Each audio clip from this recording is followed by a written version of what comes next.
Today we're tackling a topic that can derail successful retirements, and that's big purchases. Now, we all dream of enjoying the fruits of our labor, but big purchases can sometimes leave that terrible taste in our mouth. Let's explore the 5 big purchases that retirees often regret making.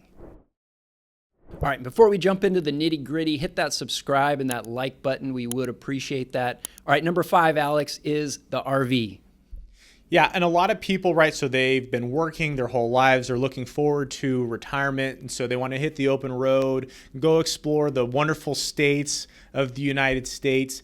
And so initially in the early years of retirement, we see folks use the RV a lot. And then what happens is after they kind of get that out of their system and they get the travel bug out a little bit, it starts collecting dust, it sits in the sun. And so now you have a depreciating assets on your hands that is just maintenance costs and DMV fees and all the other stuff.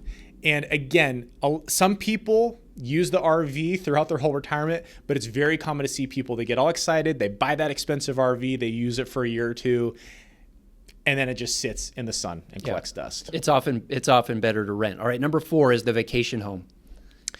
Here's the question is, how often will you actually be using the rental home? Because I think a lot of people justify this purchase because they go, maybe you live in a state where you don't have as great weather. So maybe the winters are really cold or their summers are super hot. And so you want to buy a second home in an area that's, has a better climate during your off season.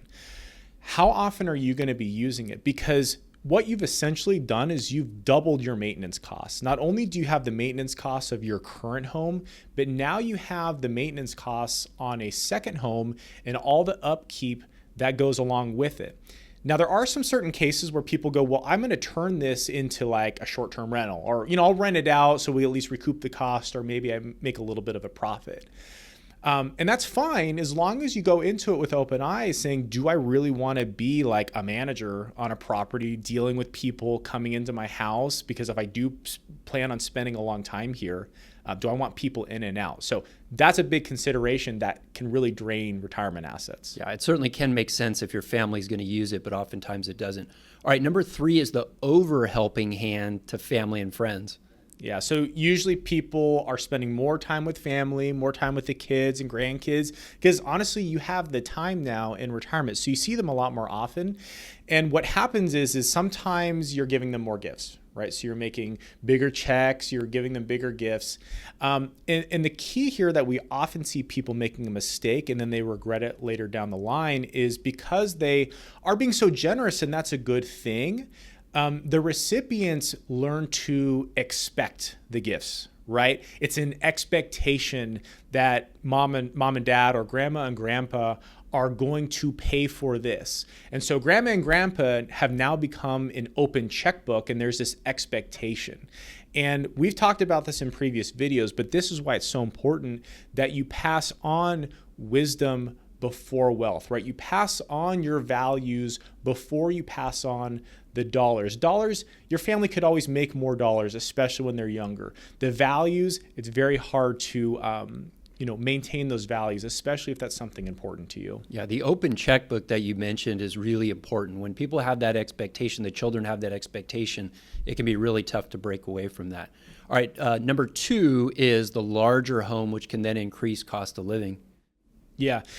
Now, again, most people, they downsize when they get into retirement. So they actually have a smaller home, but there can be times when people actually get a bigger home. And I'll describe the most common scenario we see.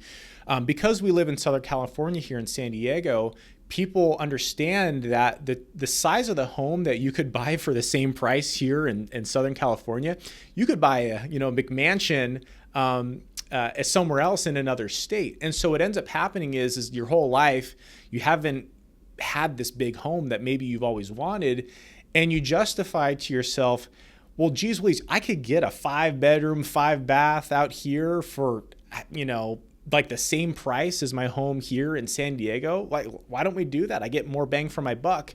But therein lies the trap, because you've now purchased a larger home, and larger homes, more often than not, come with more maintenance, more expenses, more upkeep, and all that upkeep is probably not something that you want to deal with, especially as you're getting older. Yeah, it certainly should be thought through. And all right, number 1 is the extravagant car.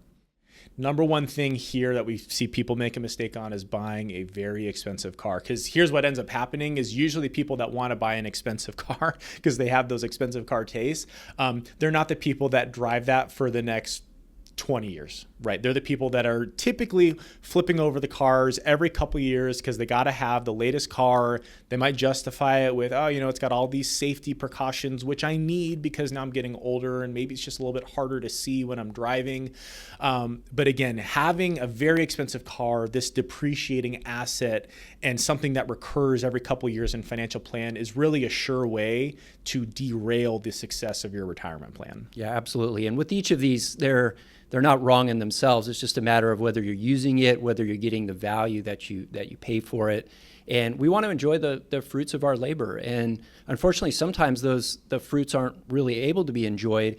We posted a video previously on 3 compelling reasons that you should retire right now, to show about the urgency sometimes of retiring and enjoying the fruits of your labor. You can go ahead and watch that above. Thanks for watching. If you'll subscribe, we post videos on helping you retire with confidence.